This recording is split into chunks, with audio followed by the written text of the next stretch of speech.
നമസ്കാരം. നമ്മൾ ഒന്നാമത്തെ ചാപ്റ്ററും രണ്ടാമത്തെ ചാപ്റ്ററും കംപ്ലീറ്റ് ചെയ്തു അല്ലേ? ഹിസ്റ്ററിയിലെ 1, 2 ചാപ്റ്ററുകൾ നമ്മൾ കംപ്ലീറ്റ് ചെയ്തു. ഇനി നമുക്ക് നോക്കാനുള്ളത് മൂന്നാമത്തെ ചാപ്റ്ററാണ്.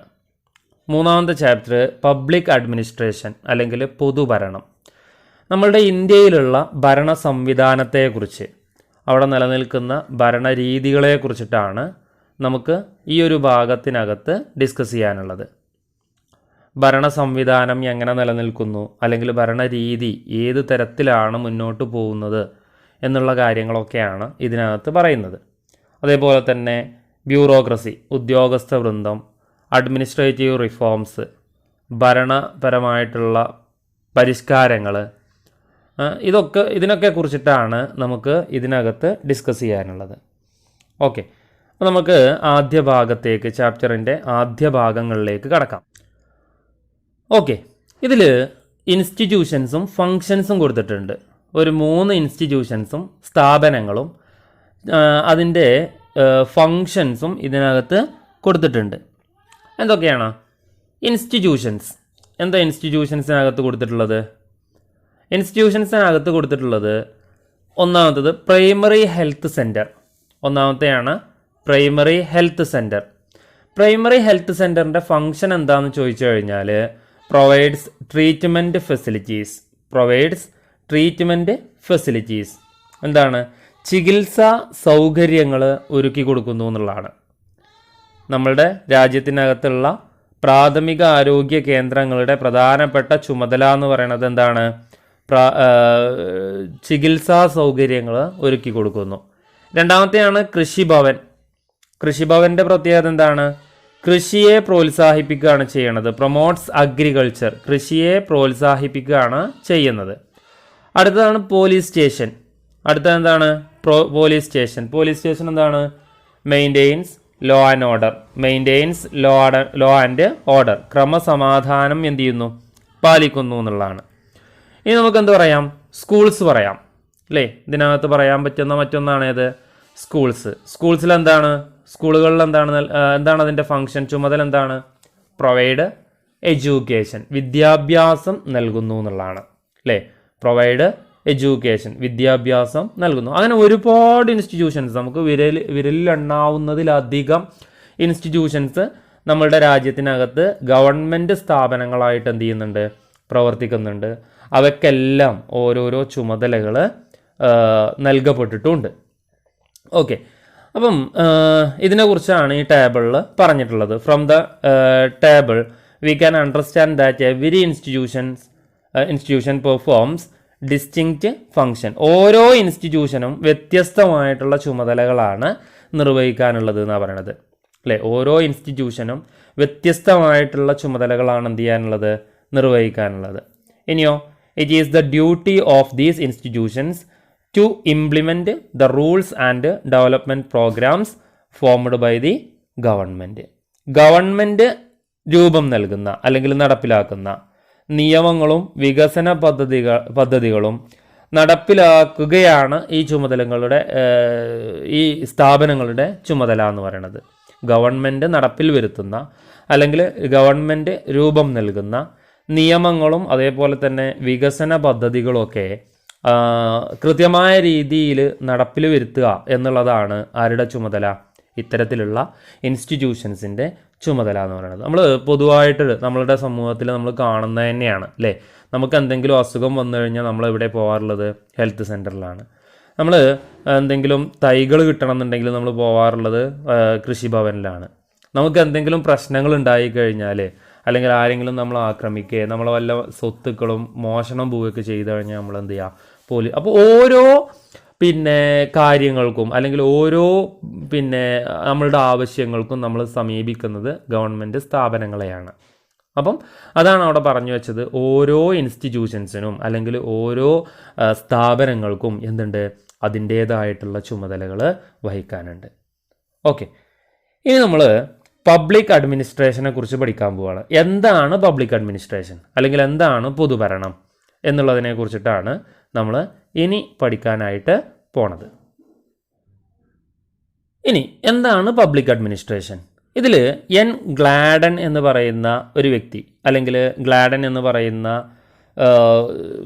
പൊളിറ്റീഷ്യൻ എന്താണ് രാഷ്ട്രീയ ചിന്തകൻ അദ്ദേഹം പറയണ കാര്യമാണ് എന്താ പറയണത്, public administration is concerned with the administration of the government. Public administration is concerned with the administration of the government. എന്താണ് പൊതുഭരണം എന്ന് പറഞ്ഞു കഴിഞ്ഞാൽ അത് ഗവൺമെൻറ്റിൻ്റെ ഭരണത്തെ സംബന്ധിക്കുന്നതാണ് എന്നാണ് പറഞ്ഞത്. പൊതുഭരണം എന്ന് പറഞ്ഞു കഴിഞ്ഞാൽ അതെന്തിനെ സംബന്ധിക്കുന്നതാണ്, ഗവൺമെൻറ്റിൻ്റെ ഭരണത്തെ സംബന്ധിക്കുന്നതാണ്. ഓക്കെ, ഇത് ആര് പറഞ്ഞാണ്, the definition of A western administrative thinker അല്ലേ, വെസ്റ്റേൺ അഡ്മിനിസ്ട്രേറ്റീവ് തിങ്കർ ആയിട്ടുള്ള അല്ലെങ്കിൽ പാശ്ചാത്യ ചിന്തകനായിട്ടുള്ള വ്യക്തി പറഞ്ഞാണ്. ആരാണ്, എൻ ഗ്ലാഡൻ പറഞ്ഞതാണ്. ഹു അനലൈസ്ഡ് പബ്ലിക് അഡ്മിനിസ്ട്രേഷൻ, പൊതുഭരണത്തെക്കുറിച്ച് അദ്ദേഹം എന്ത് ചെയ്തു, വിശകലനം ചെയ്തുകൊണ്ട് പറഞ്ഞതാണ് ഇവിടെ എന്ത് ചെയ്തിട്ടുള്ളത്, നമ്മൾ പറഞ്ഞത്. Public administration is concerned with the administration of the government. പൊതുഭരണം എന്ന് പറഞ്ഞു കഴിഞ്ഞാൽ എന്തിനെ സംബന്ധിക്കുന്നതാണ്, ഗവൺമെൻറ് ഭരണത്തെ സംബന്ധിക്കുന്നതാണ് എന്നാണ് അവിടെ അദ്ദേഹം പറഞ്ഞത്. ഫ്രം ദിസ് ഡെഫിനിഷൻ, ഈ പറഞ്ഞ ഡെഫിനിഷനിൽ നിന്നും we can understand that the important area of public administration is governmental administration. ഈ പറഞ്ഞ ഡെഫിനിഷനിൽ നിന്നും നമുക്ക് എന്ത് മനസ്സിലാക്കാം, പൊതുഭരണത്തിൻ്റെ പ്രധാനപ്പെട്ട മേഖല ഗവൺമെൻറ്റിൻ്റെ ഭരണമാണ് എന്നുള്ളത് മനസ്സിലാക്കാൻ പറ്റും അല്ലേ. ഇതിൽ നമുക്ക് എന്ത് മനസ്സിലാക്കാം, ഇതിലെ ഇമ്പോർട്ടൻ്റ് ഏരിയ അല്ലെങ്കിൽ പൊതുഭരണത്തിൻ്റെ ഇമ്പോർട്ടൻ്റ് ഏരിയ അല്ലെങ്കിൽ പൊതുഭരണത്തിൻ്റെ പ്രധാനപ്പെട്ട മേഖല എന്താണ്, ഗവൺമെൻറ് ഭരണത്തിൻ്റെ അല്ലെങ്കിൽ ഗവൺമെൻറ് ഭരണമാണ് എന്നുള്ളത് നമുക്ക് എന്ത് ചെയ്യാൻ പറ്റും, മനസ്സിലാക്കാനായിട്ട് പറ്റും എന്നുള്ളതാണ്. Public administration is the effective utilisation of men and material for the implementation of existing laws, governmental policies, programmes and developmental projects അല്ലേ. എന്താണ് പബ്ലിക് അഡ്മിനിസ്ട്രേഷൻ എന്ന് വെച്ച് കഴിഞ്ഞാൽ the effective utilisation of man. Public administration അല്ലെങ്കിൽ പൊതുഭരണം എന്ന് വെച്ച് കഴിഞ്ഞാൽ എഫക്റ്റീവ് യൂട്ടിലൈസേഷൻ ഓഫ് മെൻ, മനുഷ്യവിഭവത്തെ ഫലപ്രദമായി വിനിയോഗിക്കലാണ് അല്ലേ. പിന്നെയോ അത് മാത്രമാണോ, അല്ല. Public administration is the effective utilisation of men and material, മനുഷ്യവിഭവവും അതുപോലെ തന്നെ ഭൗതിക സാഹചര്യങ്ങളും എന്ത് ചെയ്യുക, കൃത്യമായിട്ട് ഉപയോഗിക്കലാണ്. For the implementation of existing law, നിലനിൽക്കുന്ന നിയമങ്ങൾ, ഗവൺമെൻറ്റൽ പോളിസീസ്, ഗവൺമെൻറ്റിൻ്റെ നയങ്ങൾ, നയപരിപാടികൾ, അതേപോലെ തന്നെ പ്രോഗ്രാംസ്, പദ്ധതികൾ, പരിപാടികൾ, നയങ്ങൾ, പരിപാടികൾ, അതേപോലെ തന്നെ ഡെവലപ്മെൻറ്റൽ പ്രോജക്ട്സ്, വികസന പരിപാടികൾ. ഇതൊക്കെ അടിസ്ഥാനമാക്കിക്കൊണ്ട് അല്ലെങ്കിൽ ഇതിനെയൊക്കെ കാര്യക്ഷമമായിട്ട് ഉപയോഗിക്കലാണ് എന്തെന്ന് പറയണത്, പബ്ലിക് അഡ്മിനിസ്ട്രേഷൻ എന്ന് പറയണത്. രാജ്യത്ത് നിലവിലുള്ള നിയമങ്ങൾ, ഗവൺമെൻറ്റിൻ്റെ നയപരിപാടികൾ, വികസന പദ്ധതികൾ എന്നിവ നടപ്പിലാക്കാൻ വേണ്ടി ഭൗതിക സാഹചര്യങ്ങളും മനുഷ്യവിഭവവും ഫലപ്രദമായിട്ട് ഉപയോഗിക്കുന്നതിനെയാണ് നമ്മൾ എന്ത് പേരിൽ വിളിക്കുന്നത്, പബ്ലിക് അഡ്മിനിസ്ട്രേഷൻ എന്നുള്ള പേരിൽ വിളിക്കുന്നത്. ഇനിയോ governmental institutions are part of public administration.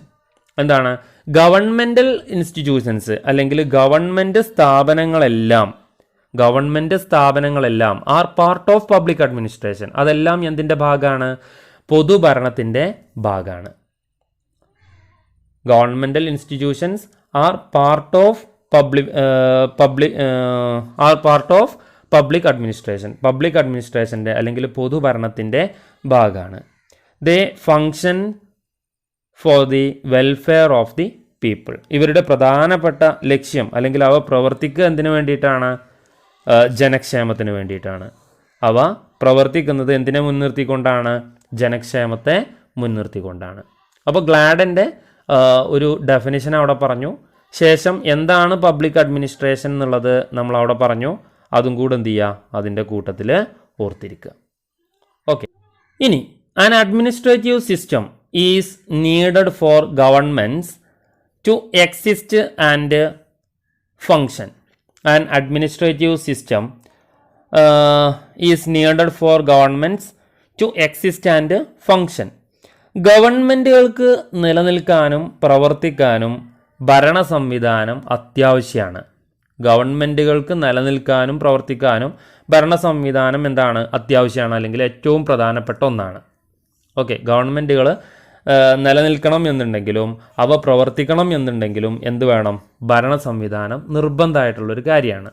The history of public administration begins with the formation of state. രാഷ്ട്രം, സ്റ്റേറ്റ് നിലവിൽ വന്നതോടുകൂടിയാണ് എന്താരംഭിക്കുന്നത്? പബ്ലിക് അഡ്മിനിസ്ട്രേഷൻ എന്നുള്ള ഒരു സംഭവം അല്ലെങ്കിൽ അതിൻ്റെ ചരിത്രം ആരംഭിക്കുന്നത്. രാഷ്ട്രം നിലവിൽ വന്നപ്പോൾ മുതൽക്കാണ് എന്ത് ചെയ്തത്? പൊതുഭരണത്തിൻ്റെ ചരിത്രവും ആരംഭിക്കുന്നത് എന്നർത്ഥം. Okay, based on differences in the form of government we can find differences in public administration also. ഭരണരീതിക്കനുസരിച്ചിട്ട് പൊതുഭരണത്തിലും എന്ത് ചെയ്യുന്നു? വ്യത്യാസങ്ങൾ ഉണ്ടാവുന്നു. ഭരണ രീതിക്കനുസരിച്ചിട്ട് പൊതുഭരണത്തിലും എന്ത് ചെയ്യുന്നു? വ്യത്യാസങ്ങൾ ഉണ്ടാവുന്നു. Based on differences of the form of government. Form of government, ഭരണ രീതിയിൽ വരുന്ന മാറ്റങ്ങൾക്കനുസരിച്ചിട്ട് we can find differences in public administration also. നമുക്ക് എന്തിലും കൂടെ മാറ്റങ്ങൾ കാണാനായിട്ട് പറ്റും? പൊതുഭരണത്തിലും കൂടെ മാറ്റങ്ങൾ കാണാനായിട്ട് സാധിക്കും. ഡ്യൂറിങ് ദി മൊണാർക്കിയുടെ കാലഘട്ടത്തിൽ അല്ലെങ്കിൽ രാജഭരണത്തിൻ്റെ കാലഘട്ടത്തിൽ the interests of the monarch was the basis of public administration. രാജഭരണ കാലഘട്ടങ്ങളിൽ രാജാവിൻ്റെ താല്പര്യമായിരുന്നു എന്തെന്ന് പറയണത്? പൊതുഭരണം എന്ന് പറയണത് അല്ലേ? രാജഭരണകാലത്ത് രാജാവിൻ്റെ താല്പര്യങ്ങളായിരുന്നു എന്തെന്ന് പറയണത്? പൊതുഭരണം എന്ന് പറയുന്നത്, അല്ലെങ്കിൽ പൊതുഭരണത്തിൻ്റെ അടിസ്ഥാനം എന്ന് പറയുന്നത്. രാജാവിന് എന്താണോ താല്പര്യമുള്ളത് അത് ജനങ്ങൾക്കിടയിലേക്ക് എന്ത് ചെയ്യും? നൽകപ്പെടും. അത് ജനങ്ങൾ എന്ത് ചെയ്യണം? സ്വീകരിക്കണം അല്ലേ? എന്നാൽ ആ സിസ്റ്റത്തിൽ മാറ്റം വന്നു. ബട്ട് ദ ഡെമോക്രാറ്റിക് സിസ്റ്റം എന്താണ്? ജനാധിപത്യ സംവിധാനത്തിൽ importance is given to interests of the people. Democratic administration becomes more effective and efficient through public administration. എന്നാൽ ഡെമോക്രാറ്റിക് സിസ്റ്റത്തിൽ ജനാധിപത്യ വ്യവസ്ഥയിൽ എന്ത് ചെയ്തു? ജനങ്ങളുടെ താല്പര്യത്തിനാണ് പ്രാധാന്യം കൊടുത്തത്. ജനാധിപത്യ ഭരണം കൂടുതൽ ഫലപ്രദവും കാര്യക്ഷമവുമായത് ഏതിലാണ്? പൊതുഭരണ സംവിധാനത്തിലൂടെയാണ്. ഡെമോക്രാറ്റിക് സിസ്റ്റത്തിൽ അല്ലെങ്കിൽ ജനാധിപത്യ ഭരണകാലത്ത് importance is givens to interest of the people. ജനങ്ങളുടെ താല്പര്യങ്ങൾക്കാണ് എന്ത് ചെയ്തത്? പ്രാധാന്യം കിട്ടിയത്. ഡെമോക്രാറ്റിക് അഡ്മിനിസ്ട്രേഷൻ, ജനാധിപത്യ ഭരണം എന്ന് പറയുന്നത് becomes more effective and efficient through public administration.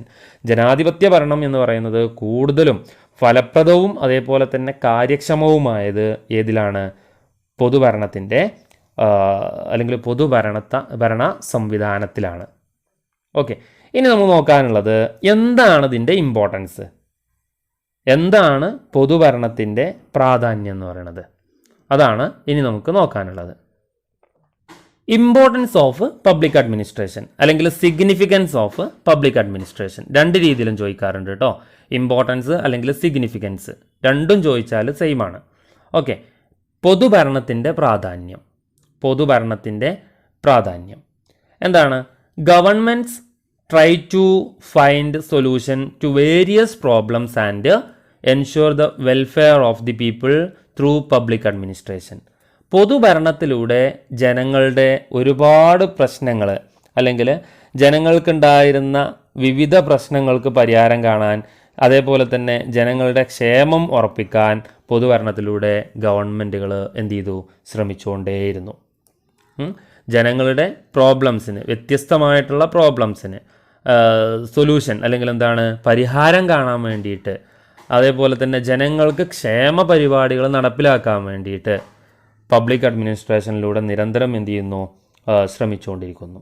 ജനങ്ങളുടെ വിവിധ പ്രശ്നങ്ങൾക്ക് പരിഹാരം കാണാനും ജനക്ഷേമം ഉറപ്പുവരുത്താനുമാണ് പൊതുഭരണത്തിലൂടെ ഗവൺമെൻറ്റുകൾ എന്ത് ചെയ്യുന്നത്? ശ്രമിച്ചുകൊണ്ടിരിക്കുന്നത്. ഇനിയോ find out the significance of public administration from the chart given below. താഴെ കൊടുത്തിട്ടുള്ള ചാർട്ടിൽ എന്തൊക്കെയാണ് അതിൻ്റെ സിഗ്നിഫിക്കൻസ് അല്ലെങ്കിൽ പ്രാധാന്യം എന്നുള്ളത് പറയുന്നുണ്ട്. എന്തൊക്കെയാണ്? ഫോർമുലേറ്റ് ഗവൺമെൻറ്റൽ പോളിസീസ്, ഗവൺമെൻറ്റിൻ്റെ നയങ്ങൾ രൂപപ്പെടുത്തുന്നു. ഗവൺമെൻറ്റിൻ്റെ നയങ്ങൾ എന്ത് ചെയ്യുന്നു? രൂപപ്പെടുത്തുന്നു. Formulate governmental policies. പിന്നെയോ ensure welfare of the people, ensure welfare of the people, ജനക്ഷേമം ഉറപ്പുവരുത്തുന്നു. പിന്നെയോ find out solution to public issues, find out solutions to public issues, ജനകീയ പ്രശ്നങ്ങൾക്ക് എന്ത് ചെയ്യുന്നു? പരിഹാരം കാണുന്നു. ജനകീയ പ്രശ്നങ്ങൾക്ക് പരിഹാരം കാണുന്നു. Provide goods and services, provide goods and services, സാധനങ്ങളും സേവനങ്ങളും നൽകുന്നു അല്ലെങ്കിൽ ലഭ്യമാക്കുന്നു. സാധനങ്ങളും സേവനങ്ങളും ലഭ്യമാക്കുന്നു. ഒന്നുകൂടെ പറയാം, 4 മാർക്കിന് ചോദിക്കാവുന്ന ക്വസ്റ്റ്യനാണ്. ഫോർമുലേറ്റ് ഗവൺമെൻറ്റൽ പോളിസീസ്, ഗവൺമെൻറ്റിൻ്റെ നയപരിപാടികൾ രൂപപ്പെടുത്തുന്നു അല്ലെങ്കിൽ നയങ്ങൾ രൂപപ്പെടുത്തുന്നു. അതേപോലെ തന്നെ ensure welfare of the people, ജനങ്ങളുടെ ക്ഷേമം ഉറപ്പുവരുത്തുന്നു. Find out solution to public issues, പൊതു പ്രശ്നങ്ങൾക്ക്, ജനകീയ പ്രശ്നങ്ങൾക്ക് പരിഹാരം കാണുന്നു. പ്രൊവൈഡ് ഗുഡ്സ് ആൻഡ് സർവീസസ്, ജനങ്ങൾക്ക് എന്ത് ചെയ്യുന്നു? സാധനങ്ങളും സേവനങ്ങളും ലഭ്യമാക്കുന്നു. ഗവൺമെൻറ്റൽ പോളിസീസ് എന്ന് പറഞ്ഞു കഴിഞ്ഞാൽ ഓരോ ഗവൺമെൻറ്റിനും എന്തുണ്ടാവും? പ്രത്യേകമായിട്ടുള്ള നയങ്ങൾ രൂപീകരിച്ചിട്ടുണ്ടാവും. ആ നയങ്ങൾ എന്ത് ചെയ്യുന്നു? രൂപപ്പെടുത്തുന്നത് പബ്ലിക് അഡ്മിനിസ്ട്രേഷനാണ്. രണ്ടാമത്തെ എന്താണ്? വെൽഫെയർ ഓഫ് ദി പീപ്പിൾ, ജനങ്ങൾക്ക് ആവശ്യമായിട്ടുള്ള ക്ഷേമ പരിപാടികൾ നടപ്പിലാക്കുന്നു. ഓരോ സമൂഹത്തിലും ഒരുപാട് പ്രശ്നങ്ങൾ ഉണ്ടാവും. ആ പ്രശ്നങ്ങൾ അല്ലെങ്കിൽ അവരുടെ പ്രശ്നങ്ങൾക്ക് സൊല്യൂഷൻ കണ്ടെത്താൻ അല്ലെങ്കിൽ ആ ഒരു ക്ഷേമം നടപ്പിലാക്കാൻ വേണ്ടിയിട്ട്, അവരുടെ നല്ല ജീവിതത്തിന് വേണ്ടിയിട്ടുള്ള പരിപാടികൾ അവരെന്ത് ചെയ്യുന്നു? നടപ്പിലാക്കുന്നു. അടുത്തത് find out solutions to public issues, പൊതു പ്രശ്നങ്ങൾക്ക് അല്ലെങ്കിൽ പൊതുജനങ്ങൾക്ക് ഉണ്ടാവുന്ന പ്രശ്നങ്ങൾക്ക് പരിഹാരം കാണുന്നു. ഇപ്പോൾ റോട്ടിൽ ബ്ലോക്ക് ഉണ്ട് എന്നുണ്ടെങ്കിൽ അവിടെ ഒരു മേൽപ്പാലം കൊണ്ടുവരിക, അത് പബ്ലിക് അഡ്മിനിസ്ട്രേഷനാണ് ചെയ്യുക, അല്ലേ? അപ്പോൾ അങ്ങനെയുള്ള ഒരു ഉദാഹരണം മാത്രമാണ് കേട്ടോ. അങ്ങനെയുള്ള പ്രശ്നങ്ങൾക്ക് എന്ത് ചെയ്യുന്നു? സൊല്യൂഷൻ കണ്ടെത്തുന്നു. പിന്നെയോ പ്രൊവൈഡ് ഗുഡ്സ് ആൻഡ് സർവീസസ്, നമുക്ക് റേഷൻ കടയിൽ നിന്നൊക്കെ എന്ത് ചെയ്യുന്നുണ്ട്? സാധനങ്ങൾ കിട്ടുന്നുണ്ട്. നമ്മൾ പ്രാഥമികാരോഗ്യ കേന്ദ്രങ്ങളിൽ പോയി കഴിഞ്ഞാൽ നമുക്ക് ചികിത്സ ലഭ്യമാവുന്നുണ്ട്. ഇതൊക്കെ സേവനങ്ങളാണ്. ഇത് നമുക്ക് എന്ത് ചെയ്യുന്നു? അതിൽ നിന്ന് ലഭ്യമാവുന്നു. ഇത്രയും കാര്യങ്ങളാണ് നമുക്ക് ഈ ഒരു ഭാഗത്തിൽ ഡിസ്കസ് ചെയ്യാനുള്ളത്. ബാക്കി ഭാഗങ്ങൾ നമുക്ക് അടുത്ത വീഡിയോയിൽ ഡിസ്കസ് ചെയ്യാം. Okay, by.